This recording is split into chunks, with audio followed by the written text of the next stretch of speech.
I guess just Thank you, everybody. watching film and aftermath, retrospect. How did Monday go?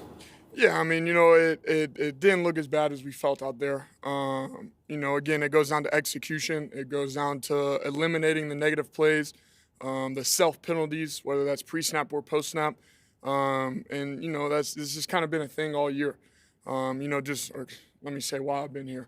But it's just doing the little things right, making sure that we're detailed and disciplined in all the little things, the X's and O's, the ins and outs of each and every play, and then make sure we can go out there and execute it. Is it almost more frustrating to like find something late in the game and thinking like, hey, if we could have had this all game, it would have been different? No, 100%. I mean, you look to find those things of that's going to get you in a rhythm, that's going to get you in a flow. When you find that a little late, it's tough.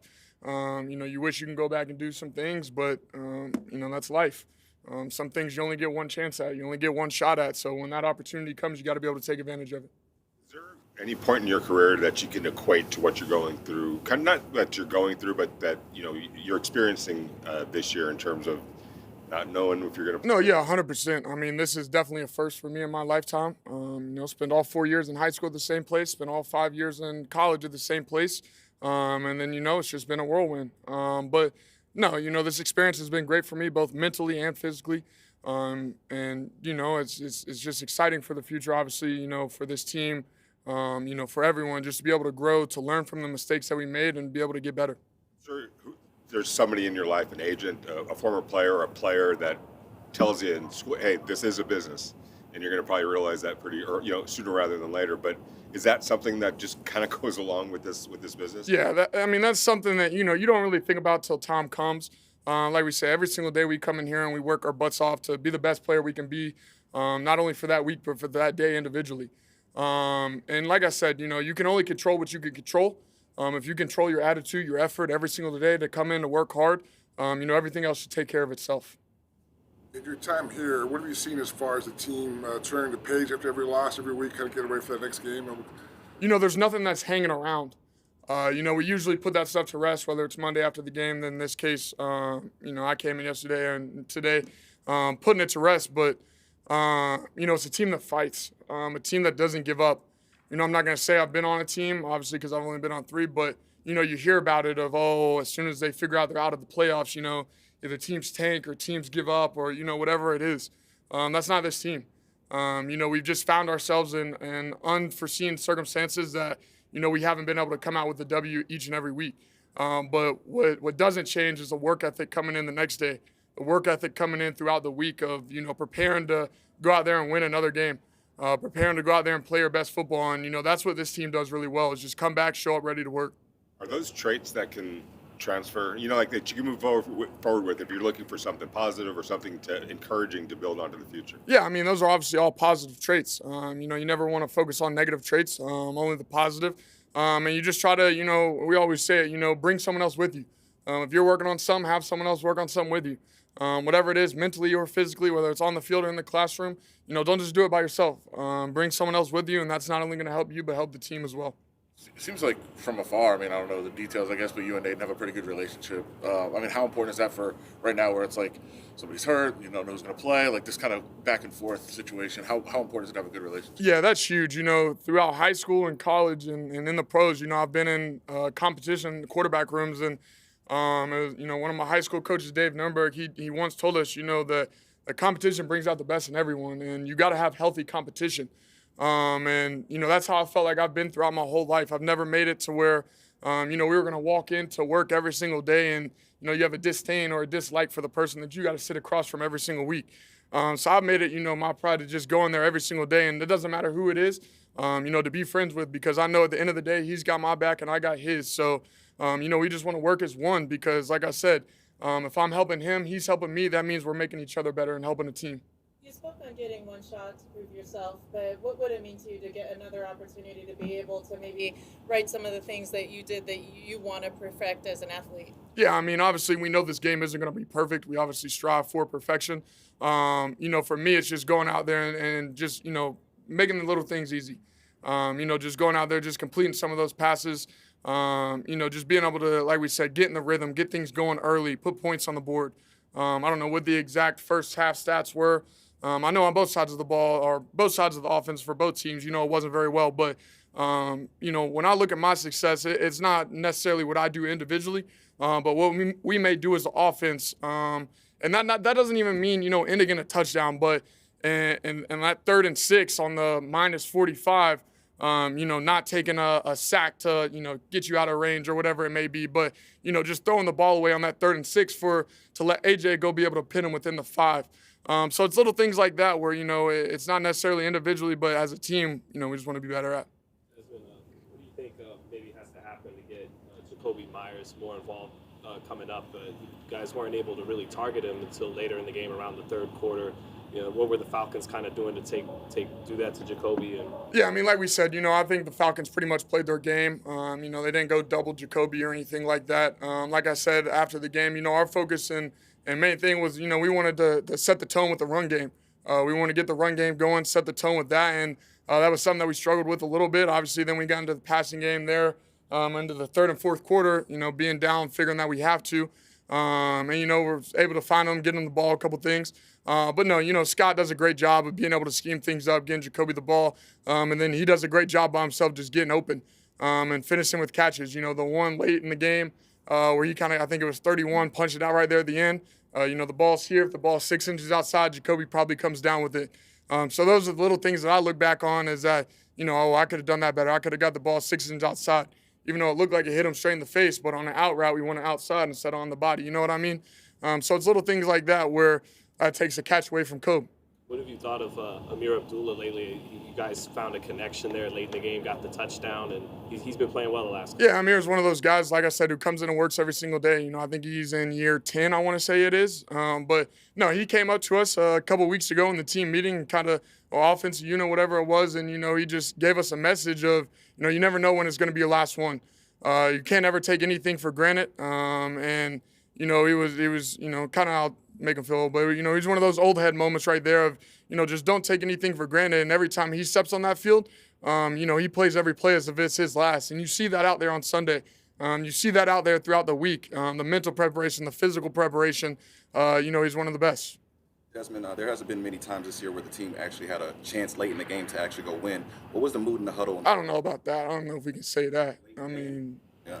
What was the mood in the huddle at the end of the game? Yeah, I mean, it was to go win. Our defense got a great stop. Obviously, we wish we, didn't have that roughing the passer penalty.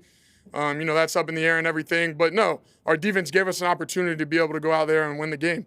We ran the couple 2-minute plays right there. Then Tuck did a great job of getting out of bounds, stopping the clock, and it gave us an opportunity. Like I said, there was 10 seconds left on the clock. We were able to get the 2 Hail Mary plays up. You go back and look at that last play. The boys were pretty tired on that one. But no, like I said, at the end of the day, if you have a chance, you have a chance. And that's what we had. How, in deliverable places, I was just curious, how do you work on that? How does that on the Hail Mary? No, most of the Hail Marys, are usually set at the same place. I'll say league round, but, football round, when you got jumpers like that, you want to have one jumper, kind of somewhere in the middle of the end zone around 5 yards, and people kind of just scattered all around. So, it's one of those instances of, for me, you're on the 35 and you think it's a Hail Mary, so you think you got to put everything into it. But in reality, you don't. So it's really just, it's just something, it's just playing catch. Guys are in a spot, you just kind of try to put it in that spot. How long did it feel like the ball was in the air? It actually didn't feel like, it didn't feel like an actual Hail Mary there. And then, like I said, that the very last play, I tried to buy as much time as I could, and when I was about to let the ball go, the boys were about 15 on the 15-yard line. So I was like, if I let this go now, are they going to get there? If I had just put a little bit more air on it, if I just bought another second, I think Jacoby gets there and he's able to, jump a little bit higher. Obviously, like I said, he was dog tired, but I think he's able to make a play on it. Guys, Thanks, man. Thank you. you guys can start. And saw you go through the workout on Monday night, and I know that you always got to abide by what the medical says, but did you feel like you were pretty close, and how disappointing was it that you couldn't quite Get to the finish line. Yeah, obviously you hope to play in any game, and just kind of a tough week in general, not being able to prep really in order to play, and so just obviously wish I could have been out there, but I think we're moving on to this week. You got out there to practice. Sorry about that. You got out there to practice. How'd you feel today? Felt great. Yeah, it felt really good. It's always fun just being out there with the guys again, and yeah, body felt great. What is it that you're looking for physically as you go through this week of practice now to make sure you're ready to go Sunday? Yeah, I think I'm feeling good enough already right now to play, and so just getting ready really like a normal week. Just making sure staying up on treatment, and yeah, I feel really good. Is it your mindset right now you are going to start? That's my mindset. Yeah, and you go into any game just hoping you're going to start and preparing like that. Jacoby has had a record drop rate percentage this season. And what do you think that says about Jacoby Myers and what allows him to perform? I'm sorry, I didn't hear the first part of it. Jacoby Myers, he's had like a record drop rate this year. Maybe no drops at all on the season with about 95 to 100 targets. Why do you think he's able to perform like that? And just thoughts on Jacoby? Yeah, that's not surprising at all. I think Jacoby does a great job, even in walkthroughs, into practice, in the pre-practice. Really, anytime he's catching the football, he treats it like it's a game. And as our wide receiver coach EB would say, pluck and tuck. And so he does that on every single rep. It's pretty incredible. And I think he takes the game seriously. And like I said, in walkthroughs and in practice, I think it definitely translates. A little intimidated by his QB skills for sure. I don't know what his rating is. I know it's pretty good though. And every time he throws it, I do cringe a little bit because I'm like, I might not have a job. So, yeah. Talk about be where your feet are planted. Is that in a season like this where so much has been out of your control, including the health? Is that more pronounced than ever? Just kind of focus on the next day or the next rep. Yeah, I think when opportunities are taken from you for whatever reason, I think you do learn to appreciate the different opportunities you're given. So, yeah, definitely learning to not take for granted anything, and even just being out there for a day of practice. I haven't got to do that very much this season. It's felt like, so I'm trying to take advantage of that. Obviously, a team that's in a very similar situation to you guys in terms of record-wise. What's jumping out on them that you're seeing from tape over the last couple of weeks on the defense? Yeah, obviously got some really good players up front. The kind of defense kind of starts with them, and then smart guys in the secondary and at the linebacker position. So they got playmakers at all three levels, and just I think like anything, trying to do my job well, get the ball to my hands, and get in our playmakers' hands is going to be the goal. To me, like the kind of guy like with a chip on your shoulder, but I mean, in some ways, because of all the things that you've been through this season, have you kind of felt that pressure to get back on the field and really kind of chomping at the bit to play this week? Yeah, I think I definitely have watched a lot more than I wanted to this year from the sideline or from wherever, and so it's definitely been frustrating not being on the field. I think I learned a lot in high school and in college, both having to kind of sit on the bench for a while and wait my turn. Definitely taught me patience, but at the same time, I think I know what it's like to have to work and when you're not out there and maybe not be able to see the progress day by day, but just kind of have to trust the process. You're not selfish, but these are important 3 games maybe for you because of what you've missed. How important do you feel like this is to seize this moment over these last 3 weeks? Yeah, I think I look at it more in the long view than just that. I think if you just live game by game, I think that's a dangerous place to be. And so, I'm definitely going to focus and make it a 1-game season. But there's a lot of football to be played, I hope, in the rest of my career. So I'm, just taking the opportunity as it is. And I think when you put too much pressure on yourself, you put yourself in a bad position. So just going to lock in and focus on this week, and whatever's to come after that, I'll worry about it later. From a personal standpoint, when you hear all the talk about the Raiders need a quarterback in the draft, how do you take that? Yeah, again, something I've said before. I think competing is, I'm more used to that than would just be if I was the unquestioned starter, and so it's really nothing new. It's been at really every phase of my life I've been through it, and I think it's just made me a better player in the end. And so, whatever challenge comes forward, I'm looking forward to it, and you don't get to play the game for that long, so.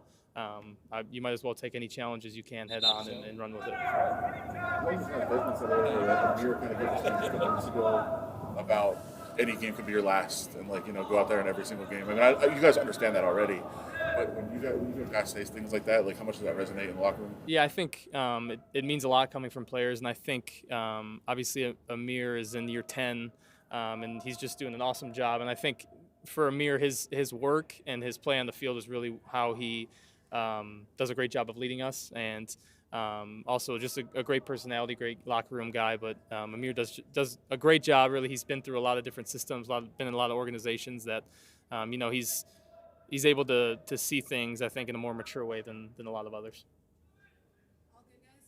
Thank you, guys. Appreciate it.